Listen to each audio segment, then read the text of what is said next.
মে মাসের ৪ তারিখ ২০২৬ পশ্চিমবঙ্গের ইতিহাসের এক ঐতিহাসিক দিন। বাংলায় জয় করল ভারতীয় জনতা পার্টি বিজেপি সরকার। এটি শুধুমাত্র জয় নয়, রীতিমতো একটা ঝড় এসেছে বাংলার রাজনীতিতে। এতদিন ধরে সবাই এটাই ভেবে এসেছিল পশ্চিমবঙ্গ তৃণমূল কংগ্রেসের একটা শক্ত দল, এত সহজে এই দল ভাঙা যাবে না এবং বিজেপির জন্য এটা একটা হিউজ চ্যালেঞ্জ ছিল। কিন্তু আজকের দিনের রেজাল্ট পুরোপুরি উল্টো কথা বলছে। দুটো বাদে প্রায় প্রত্যেকটা এক্সিট পোলের রেজাল্ট হুবহু মিলে গিয়েছে। অনেকেই তৃণমূলের এই হারকে মমতা ব্যানার্জির পতনের কারণ হিসেবে দেখছেন। কিন্তু কেন? যে মমতা ব্যানার্জি ২০২১ সালেও পশ্চিমবঙ্গে ২৯৪টির মধ্যে ২১০টিরও বেশি আসনে জিতেছিলেন, আজ তার দল ১০০টি সিটও পেরোতে পারেনি। এর কারণ কি শুধুই হিন্দু? এই বছর ভোটে আমরা কথা দিয়েছিলাম আমরা কোনো দলের হয়ে প্রচার করব না, কারণ আমার বিশ্বাস ছিল বিগত কয়েক বছর বাংলার মানুষের সাথে যে পরিমাণে দুর্নীতি হয়েছে তাতে আলাদা করে প্রচারের কোনো প্রয়োজন ছিল না। স্বাধীনতার পর থেকেই ৭৯ বছরে প্রথমবার বাংলায় সুষ্ঠুভাবে ভোট হয়েছে, বাম আমল হোক বা তৃণমূল আমল। বহুবার অভিযোগ উঠেছে যে বাংলায় ভোট মানেই দখল আর খুনোখুনি। এই প্রথমবার বাংলার মানুষ স্বাধীনভাবে তাদের মতামত জানিয়েছেন, তাই এই জয় ঐতিহাসিক বলে ধরা হয়। চলুন বলি কেন আজ বাংলার মানুষ মমতা ব্যানার্জির দিক থেকে মুখ সরিয়ে নিয়েছেন। তবে আমরা কিন্তু কোনো পলিটিক্যাল পার্টির সাপোর্টার নই। এই ভিডিওতে যে সমস্ত তথ্য দেব সেগুলো মিডিয়া মাধ্যম থেকে সম্পূর্ণ কালেক্ট করা। আজকের দিনে তৃণমূল কংগ্রেসের এই হারের কারণ জানতে গেলে আমাদেরকে বিশেষ করে লক্ষ্য করতে হবে ২০২১ সালের দিকে। এই সময় তৃণমূল কংগ্রেস মোট ভোটের প্রায় ৪৮% পেয়ে জয়ী হয়েছিল, আর বিজেপির ভোট ছিল ১৪%-এর কাছাকাছি। এই ১০% গ্যাপটাই একটা বড় গেম চেঞ্জার ছিল। সে সময় অনেকেই কিন্তু এই ১৪% ভোটকে অনেক ছোট নজরে দেখেছিলেন, কিন্তু এই ভোটের সংখ্যাটা কোনো সাধারণ ব্যাপার নয়। মাত্র ৫ বছরের মধ্যে বিজেপি তাদের শূন্য ভোট থেকে ৩৮% পৌঁছে গিয়েছিল, মানে একটা হিউজ জনসংখ্যা তাদের তৈরি হয়ে গিয়েছিল। শুধুমাত্র বাকি ভোট তাদের একত্রিত করা বাকি ছিল। এই ২০২১ থেকে ২০২৬ সালের মধ্যে সেই বাকি ভোটটাও বিজেপি নিজেদের করে নেয়। আর এই সময়ের মধ্যে সবচেয়ে বড় যে পরিবর্তনটা হয় সেটা হচ্ছে মানুষের মাইন্ডসেট। ২০২৪ সালেও বিজেপি এই রাজ্যে তৃণমূলের থেকে অনেকটাই পিছিয়ে ছিল। সুতরাং হিন্দু মুসলিম রাজনীতি যদি ফ্যাক্টরি হতো তাহলে কিন্তু ২০২৪ সালের লোকসভা ভোটে মমতা ব্যানার্জি এতটা এগিয়ে থাকতে পারতেন না। রিপোর্টিং মাধ্যমে বলা হয়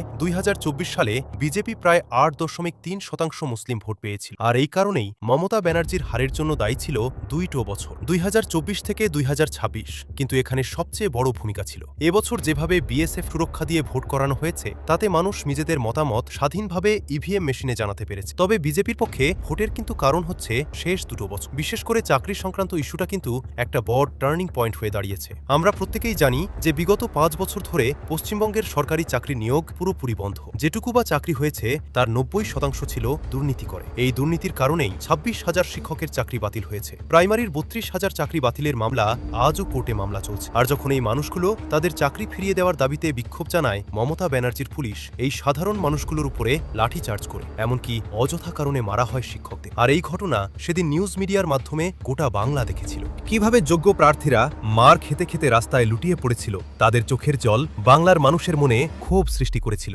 একজন সাধারণ স্টুডেন্ট যে বছরের পর বছর ধরে চাকরির প্রিপারেশন নিচ্ছে, সে যখন দেখতে পায় যে তার ফিউচার আনসার্টেন হয়ে যাচ্ছে, তখন তার ফ্রাস্ট্রেশন শুধুমাত্র ব্যক্তিগত থাকে না, এই ক্ষোভটা সরকারের উপর রাগে কনভার্ট হয়। সেটা কেন্দ্র সরকার হোক বা রাজ্য সরকার, সব ক্ষেত্রেই সমান এই রাগটা। আমাদের রাজ্যে প্রায় ১ কোটিরও বেশি বেকার যুবক যুবতী রয়েছে, যাদের বয়স ২১ থেকে ২৫ বছরের মধ্যে। এদের ভোটের বেশিরভাগটাই ২০২৬ সালের ভোটে বিজেপির দিকে শিফট হয়েছে। তৃণমূল কংগ্রেস শেষ মুহূর্তে এসে চেষ্টা করেছিল শিক্ষিত বেকারদের নিজেদের দলে টানার। তারা এই কারণেই ১৫০০ টাকা করে ভাতা ঘোষণা করেছিল। কিন্তু বাংলার যুবক যুবতী একটা জিনিস বুঝে গেছে, মাসে ১৫০০ টাকায় তাদের পরিস্থিতির কোনোদিন উন্নতি হবে না। এই ঘটনার সাথে আপনি ২০১১ সালের ভোটের কিন্তু মিল পাবেন। প্রায় ৩৪ বছরের বামফ্রন্ট শাসনকালে ঠিক একইভাবে সরকারের ভুল নীতির কারণে রাজ্যে বেকারত্ব বেড়ে গিয়েছিল। শিক্ষিত বেকাররা সরকারের উপর রেগে গিয়ে ২০১১ সালের বিধানসভা ভোটে মমতা বন্দ্যোপাধ্যায়কে বিপুল পরিমাণ ভোট দিয়েছিল। তৃণমূলের জন্য পশ্চিমবঙ্গের শাসন ক্ষমতা দখল করা অনেকটাই সহজ হয়ে গিয়েছিল, ঠিক যেমনটা এবার বিজেপির সাথে হয়েছে। এবারের ভোটে সবচেয়ে বড় যে পরিবর্তনটা দেখা গিয়েছে সেটা হচ্ছে মহিলা ভোটার। এতদিন ধরে মহিলা ভোটার তৃণমূলের একটা শক্তি ছিল। লক্ষ্মীর ভাণ্ডার, স্বাস্থ্যসাথী, কন্যাশ্রীর মতো বিভিন্ন প্রকল্প, বিশেষ করে ডিরেক্ট ক্যাশ ট্রান্সফার, এগুলো কিন্তু তৃণমূল সরকার করেছে। এই প্রকল্পগুলো যে শুধুমাত্র মহিলাদের আর্থিক সাহায্য দিয়েছে তা কিন্তু নয়, তাদের একটা সাইকোলজিক্যাল সিকিউরিটিও দিয়েছিল। কিন্তু ২০২৬-এ এসে এই জায়গায় একটা হিউজ চেঞ্জেস এসেছে। দেখুন, এই ওয়েলফেয়ার স্কিমগুলো তখনই কাজ করে যখন মানুষ এগুলো ফেয়ার ভাবে পায়। কিন্তু এই স্কিমগুলোতেও প্রচুর পরিমাণে দুর্নীতির অভিযোগ রয়েছে, বেশিরভাগ মহিলাদের। বিশেষ করে গ্রামের দিকে মহিলাদের এই সুবিধা পেতে গেলেও তাদেরকে কাটমানি দিতে হতো। তৃণমূল পার্টির মিটিং মিছিলে জমায়েত করতে হতো, পার্টির লোকদের দুর্ব্যবহার সহ্য করতে হতো। একজন মহিলা যদি মাসে ১,৫০০ পান, সেটা অবশ্যই তার জন্য গুরুত্বপূর্ণ, কিন্তু সেই টাকার জন্য তাদেরকে যদি বারবার অফিসে ঘুরতে হয়, সেই ক্ষেত্রে জায়গাটা দুর্বল হয়ে যায়। ধীরে ধীরে সরকারের উপর একটা রাগ সৃষ্টি হয়, সরকারের প্রতি তাদের দৃষ্টিভঙ্গি পাল্টে যেতে শুরু করে। এছাড়াও তৃণমূল কংগ্রেস বাংলার মেয়েদের সিকিউরিটির গ্যারান্টি দিতে পারেনি। আরজি কর কাণ্ডে যেভাবে অভয়াকে ধর্ষণ এবং হত্যা করা হয়েছে, তারই সাথে সুপরিকল্পিতভাবে প্রমাণ লোপাট করা হয়েছে, তা নিউজ মিডিয়ার মাধ্যমে বাংলার জনগণ সবটা দেখেছে। এছাড়াও সন্দীপ ঘোষ, যার উপরে বারবার এই অভয়ার হত্যার পেছনে যাকে দায়ী করা হচ্ছিল, তাকেও মমতা ব্যানার্জি তার দিকে করে নেয়। মুখ্যমন্ত্রী মমতা ব্যানার্জি এটাও বলেন যে মেয়েরা কেন রাত ৮টার পরে বাইরে বেরোবে। এই জিনিসগুলো কিন্তু মেয়েদেরকে তাদের সিকিউরিটি নিয়ে ভাবতে বাধ্য করেছিল। বহু বছর ধরে সংখ্যালঘু ভোটের একটি বড় অংশ একদিকে কনসলিডেটেড ছিল, কিন্তু ২০২৬ সালে এসে সেই কনসলিডেশন কিছুটা হলেও ভাঙতে শুরু করেছে।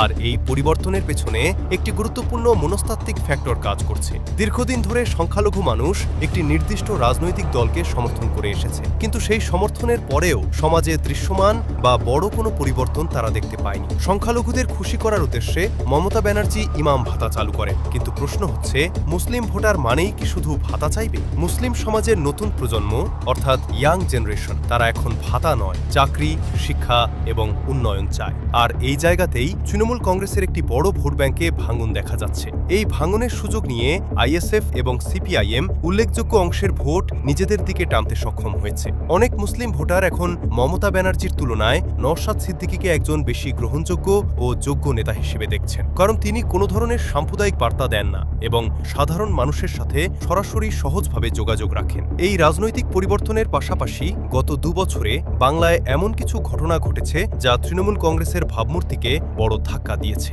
যেমন মুর্শিদাবাদের মতো এলাকায় সাম্প্রদায়িক হিংসার ঘটনা, যেখানে শত শত মানুষকে নিজেদের বাড়িঘর ছেড়ে পালিয়ে যেতে হয়েছে। এই পরিস্থিতিতে রাজ্য পুলিশ যথাযথ সুরক্ষা দিতে ব্যর্থ হয়েছে বলে অভিযোগ ওঠে। যদিও একের পর এক ভাতা ঘোষণা করা হয়েছে, তবুও সামগ্রিকভাবে রাজ্যের শাসন ব্যবস্থা দুর্বল বলে মানুষের মধ্যে ধারণা তৈরি হয়েছে। এর পাশাপাশি সবচেয়ে বড় প্রভাব ফেলেছে ভোটার তালিকা সংক্রান্ত সমস্যা। বহু মৃত ভোটারের নাম তালিকায় রয়ে গেছে, আবার অনেক ক্ষেত্রে ঠিকানা পরিবর্তনের কারণে নাম বাদ পড়েছে। শুধু তাই নয়, বিভিন্ন রাজনৈতিক দল তৃণমূল সহ দাবি করছে যে বহু বৈধ ভোটারের নামও তালিকা থেকে বাদ গেছে, যাদের মধ্যে হিন্দু ও মুসলিম উভয় সম্প্রদায়ের মানুষই রয়েছে। এই বাদ পড়া ভোটারের সংখ্যা প্রায় ১০% বলে দাবি করা হচ্ছে, অথচ ২০২১ সালের নির্বাচনে এই ১০% ভোটের ব্যবধানেই বিজেপি হেরে গিয়েছিল। তাই এই বিষয়টি অত্যন্ত গুরুত্বপূর্ণ।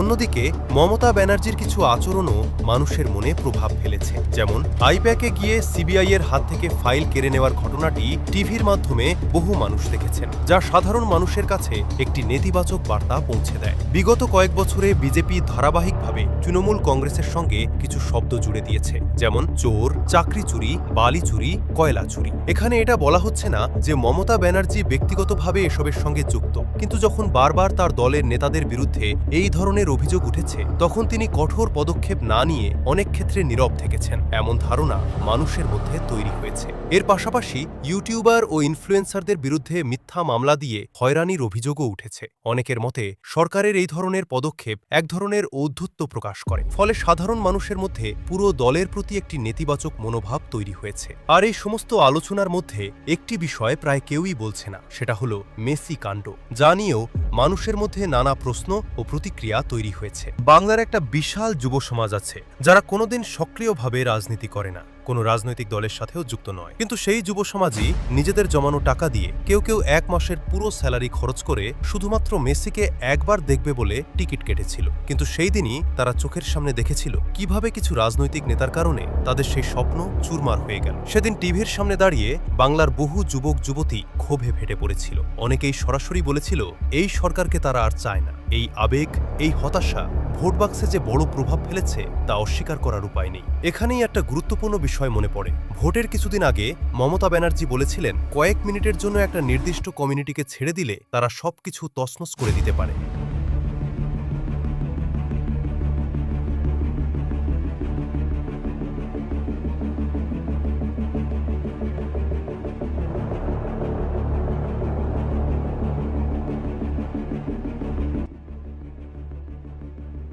মুর্শিদাবাদের মতো ঘটনার পর সাধারণ মানুষ এই বক্তব্যকে কিন্তু বেশ সিরিয়াসলি নিয়েছিল। সব মিলিয়ে তৃণমূল কংগ্রেসের দীর্ঘদিনের শক্তিশালী সাংগঠনিক কাঠামো থাকা সত্ত্বেও একাধিক ইন্টারনাল ইস্যু তাদের দুর্বল করে দিয়েছে। এসব কারণে অনেক জায়গায় কর্মীদের মধ্যে মোটিভেশন কমে গিয়েছিল, আর রাজনীতিতে এই ছোট ছোট ফাঁকি শেষ পর্যন্ত বড় ব্যবধান তৈরি করে দেয়। অন্যদিকে একটি দল হিসেবে বিজেপিরও বেশ কিছু দুর্বলতা রয়েছে, এটা ঠিক, কিন্তু সেই দুর্বলতাগুলোকে পাশ কাটিয়ে তৃণমূল কংগ্রেস এই নির্বাচনে মূলত কিছু নির্দিষ্ট ইস্যুতে ফোকাস করেছে, যেমন এসআইআর নিয়ে তীব্র প্রচার। কিন্তু বিজেপির কাছে ছিল কিছু শক্তিশালী এজেন্ডা, চাকরি চুরি, দুর্নীতি, শিল্পের অভাব। এই বিষয়গুলো তারা সামনে এনে প্রচার চালিয়েছে। পাশাপাশি তারা তাদের হিন্দুত্ববাদী ন্যারেটিভকেও কার্যকরভাবে ব্যবহার করেছে।